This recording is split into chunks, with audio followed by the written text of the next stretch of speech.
サーフィン、イルカ、海遊び、なんか使えそうなっていうか。はぁ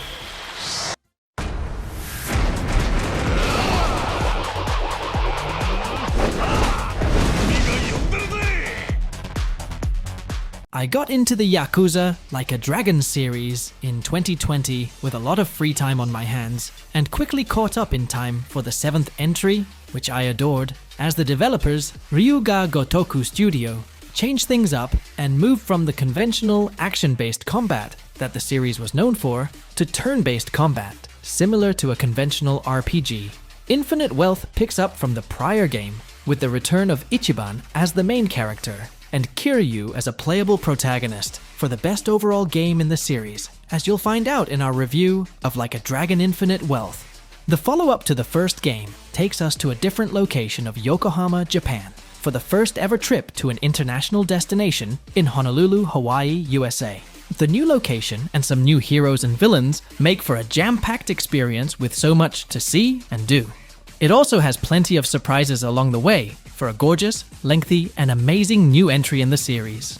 The onset of the adventure sees Ichiban take a trip to Hawaii to meet his mother, finally, after some shocking events at the start of the game, which I won't dare spoil here. Ichiban finds himself in a place not too dissimilar to his classic stint as a homeless person at the beginning of the previous game, with a theme this time surrounding the rehabilitation of criminals and Yakuza members and second chances. Ichiban finds himself in a new location. The map of Honolulu is by far the largest in the series to date, and it looks gorgeous. The mix of the sunlit beaches with the busy streets of tourists makes for a unique feel and style. The different locations, from Waikiki to the Anaconda Shopping Center to the slums, all feel distinct and beautiful in their own ways. Hawaii is a welcome new addition to the franchise, showing how Like a Dragon can go beyond Japan. The turn-based battle system returns from the previous game, with some neat improvements and additions, such as the ultimate action time for Kiryu. Elements like grinding out Ichiban's personality traits, greeting locals on the streets to add them to my friends list on social networks, and various personality challenges made grinding battles smoother, faster, and much more fun. However, I do wish that you could speed up the battles when engaged, especially when using the auto battle, yet the constant timed activities keep everything moving at a solid pace regardless. Exploration in Hawaii feels great because there is something to do every few feet, whether running around on the sidewalk or riding the new Segway vehicle. The gameplay feels incredible, but the real star of the show is the storyline involving both Ichiban and Kiryu, as the two lead protagonists together for the first time. I was a bit worried about this story with the new location and how both characters already seemingly experienced the peaks of their stories, but Infinite Wealth took my low expectations and threw them out the window. Ichiban and Kiryu get equal amounts of time to further them as characters and show the next step in their journeys. For Ichiban, it is all about finding his real mother and helping Kiryu in his mission in Hawaii.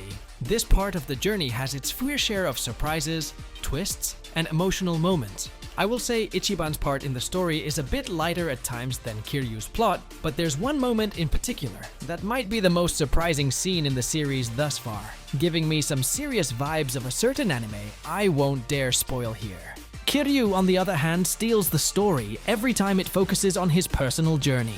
Without going into it too much, Kiryu is still a dead man to the public eye, but he is on a journey to complete a mission for the Daidoji family, who essentially owns him at this point. His tale goes in an incredible and unexpected direction, which made me tear up more times than I can count. Better yet, Kiryu has a particular game mechanic laid into the story, which is by far one of the most depressing and gripping side features I've seen in a game that should honestly be essential. I wish I could talk more about it, but you'll just have to see when you get there. Then there are the long-awaited interactions with Ichiban and Kiryu, finally together. They balance each other out so well and lean on each other for intense moments. Their constant back-and-forth dialogue with one another is some peak-level Yakuza content, if it only happened more often. When you aren't grinding out job levels, battling against random foes on the streets, or completing some of the most challenging boss fights in the series, there is still the most content in any Like a Dragon game to date to check out. Love Pokemon? Great. There is the Sujimon League, where you collect enemies as Pokemon and battle them against the Discrete Four and earn badges like a small-scale Pokemon game. Want to get Ichiban a date? There is a Tinder-like dating app where you can engage in text battles to meet up with girls and find some possible love. There are a couple of randomly generated dungeons with numerous floors, similar to Persona 3's Tartarus, with side objectives and items to get. If you miss Sega's Crazy Taxi, there is the Crazy Eats with a mix of that nostalgic game and Uber Eats delivery. If none of that is enough for you, there is the Animal Crossing-like Dondoko Island. This entire experience is literally like an entire game within a game. Ichiban gets access to this island a significant chunk of the way into the game, where you can build whatever structures you want, clear out the island, invite tourists to make money, battle against foes in classic action combat, and raise your resort's rating. It is so deep that I unlocked it at about 18 hours into the game, and then I spent the next 10 highly engaging hours playing Dondoko Island solely before jumping back into the main plot. And the best part is, I still haven't even finished the central objective of Dondoko Island. Suffice it to say that while the main story will keep you busy for 40 to 50 hours, you can keep playing this game for much longer than that. Like, A Dragon Infinite Wealth fires on all cylinders, from the gameplay to the content to the story, but it isn't without some issues here and there. The game spends the right amount of time introducing the excellent new party members like Chitose and Tomizawa early on, but then it gets into some weird pacing areas in the latter half. Some surprising structural changes that happen cause some of the story developments to come to a screeching halt as the characters focus on some other elements. This can be a bit annoying, especially since the plot is super transparent halfway into the game, though it takes some time to get there unless you speed through it.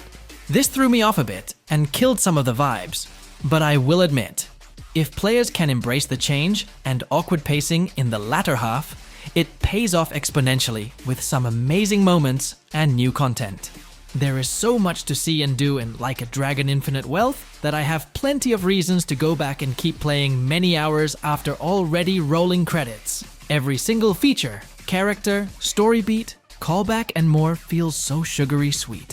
While you might think it would get a bit overwhelming, the game has such variety that I never wanted to pick up another game the entire time I was playing this, for about 55 hours.